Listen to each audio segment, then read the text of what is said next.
Michael Walker. Tejarat News is glad to have you here. Michael Walker is the founder of Fraser Institute, located in Canada. And I'm going to ask you the first question. What are the top 5 musts for Iranian economy to be cited as a free economy? Well, there are 5. I mean, we measure 5 different areas of activity. The first one is the size of government, and the government in Iran is much too large. It has to be reduced. The second area is private property and the respect for private property and the rule of law. Iran has many difficulties in this area. It's one of the lowest scoring countries in the world in this area, and something has to be done about that, because today it's not just about what happens here, it's about how you are appearing to the rest of the world. And you know, that leads me to another point, and that is, a lot of times we talk about getting foreign investment, bringing foreigners in. One of the problems that Iran has is not just getting foreigners in, it's keeping Iranians here. Iranians are leaving, and part of the reason they're leaving is because they don't see a future here, and that has got to be reversed. So one of the things, the second thing then, is you got to get good rule of law and good protection of private property, so people won't leave Iran to invest in my community in West Vancouver, Canada, for example, instead of here in Iran. The third area is having a sound money system with access by people to foreign currency.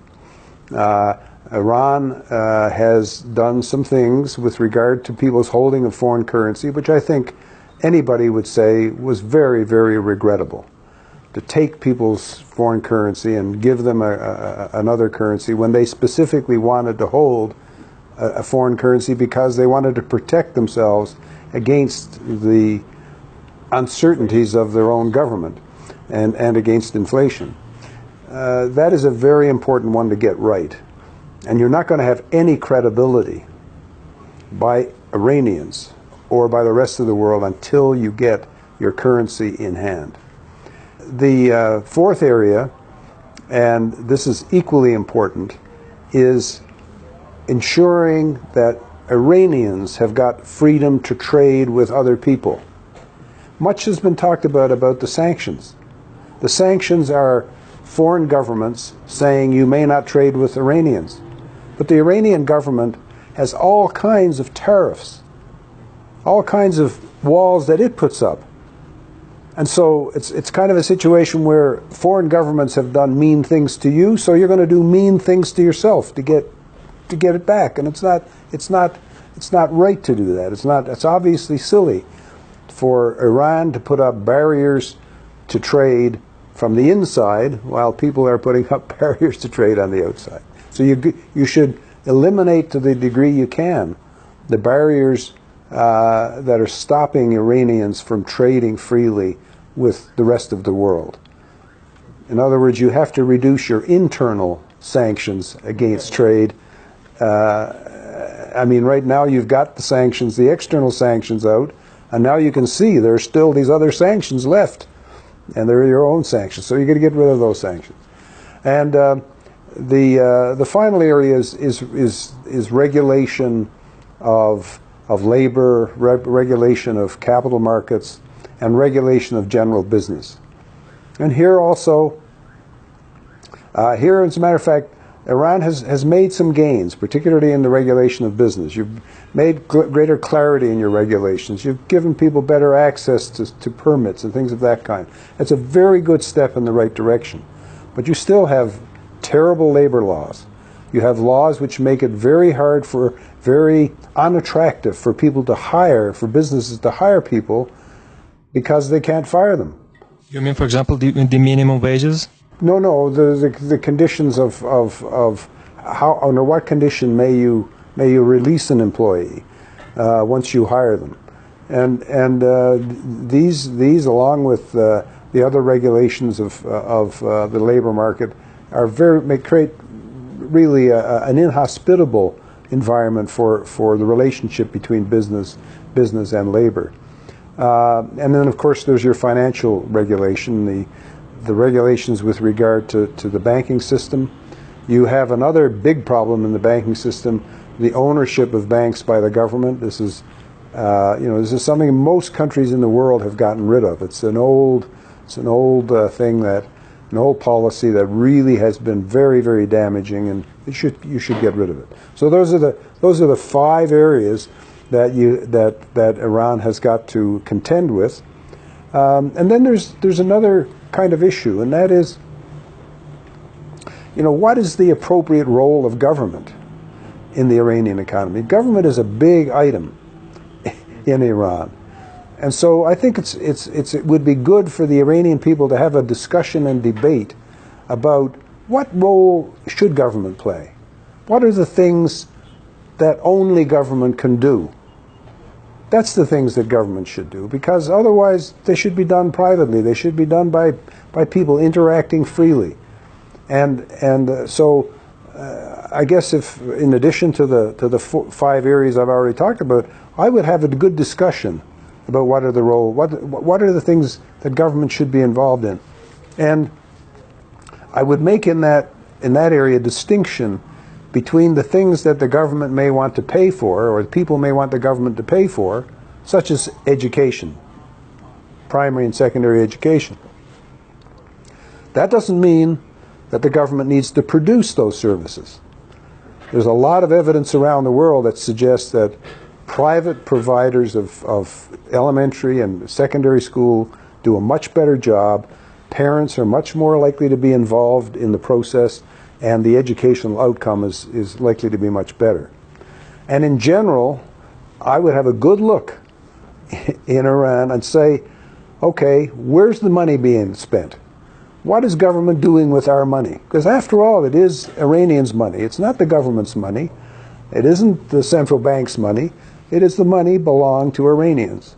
And so a good discussion and debate in town halls and in the parliament and other places of where is the money going? And is it being spent well? That is, I think, a very important kind of question to ask. The McKinsey Institute, which I think is a rival to the Fraser Institute, has published a report on the prospects of Iranian economy. It has cited that by 2035, Iran has added $1 trillion to its GDP and has created 9 million jobs. It's actually too far. Iran is too far to that point. But do you think is it possible, or is that reachable? And what should we do actually to get to that point? Well, first of all, I don't know who the McKinsey Institute is, and I haven't seen their report. Our report is circulated by 100 institutes around the world. We are sort of a supply organization for other people, and that's what we're trying to do here, is to give people in Iran information about how you look to the outside world.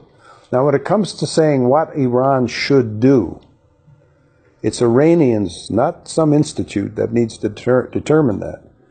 And you need to determine it by asking the questions that we've been talking about in this interview. What is the appropriate role for government? Government should only do the things that is absolutely essential for it to do. And then beyond that, it should be the private sector. And so the questions you have to ask about that is, what is the government doing to inhibit the private sector? What's it doing to drive away your best and brightest brains? Why do you have 500,000 of the best brains that Iran has ever produced living in Los Angeles and Vancouver, doing things from everything from high tech? The young man who just took over Uber his father left this country because it was not hospitable here for him. So I think rather than making projections, and I think these projections are highly skeptical. I'd be highly skeptical about making such projections.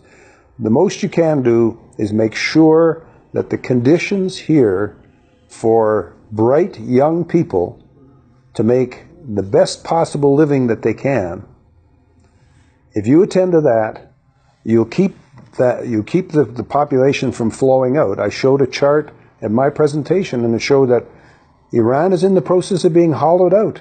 Your future is leaving. And it's still leaving. People say, well, they're coming back. No, they're still leaving. And they're going elsewhere because they are not being provided with a kind of environment that we have in British Columbia, for example, or in California. And you can provide that kind of environment. And so that's where I would focus my attention. And then the past history of Iranians has shown them to be exceedingly bright, exceedingly aggressive, exceedingly wealthy. When you go back in history, you look at you've been in all those things. You've exceeded, and so you will succeed if you provide your young people and your entrepreneurs with the right kind of environment. You don't have to give them money. You don't have to give them incentives. You just have to let them do what they know how to do best. And I would not spend very much time forecasting those kind of things. There are some things you can learn. And this is what I spent time today talking to people about. You know, I've been for 50 years I've been involved in the business of advising governments how to do things. And there are some lessons you can learn about all of that. You can learn how to do a privatization. You can learn how to change your education system. You can learn a lot of things about how to do things from other people's experience. Don't try to invent the wheel of economic policy change in your country. There's too much good information out there from other experiences that you can use to that extent. That's, I think, exactly the point. Because here some people think that there is something like a government who paves actually the route to development. Is there anything like that? No, absolutely. The government cannot be the leader in your prosperity. Nobody in the government knows what should be the future of Iran. Nobody knows what you should devote your great people resources to. What we know is that if you tap into the world of enterprise and of reward systems where people are rewarded for what they do and rewarded for the education that they have, and not depending on the government to do that for them, but rather to depend on providing a service or a good or an invention to other people who will pay them for it. That is the key economic process that will lead Iran to the best possible outcome. There is nobody in your government, I'll repeat it again, there is nobody in your government who knows where Iran should go, which path you should take. That's indeterminate. But what we do know is you'll get to better places the more you allow people to use their brains and use their talents in their own interest. Not because it's good for Iran, but because it's good for them. That's why the people have left. If the people were concerned about the future of Iran, they wouldn't have left. They left because they're concerned about their own futures. And that's the power of relying on people making their own choices and making a circumstance where they want to choose to be here in Iran.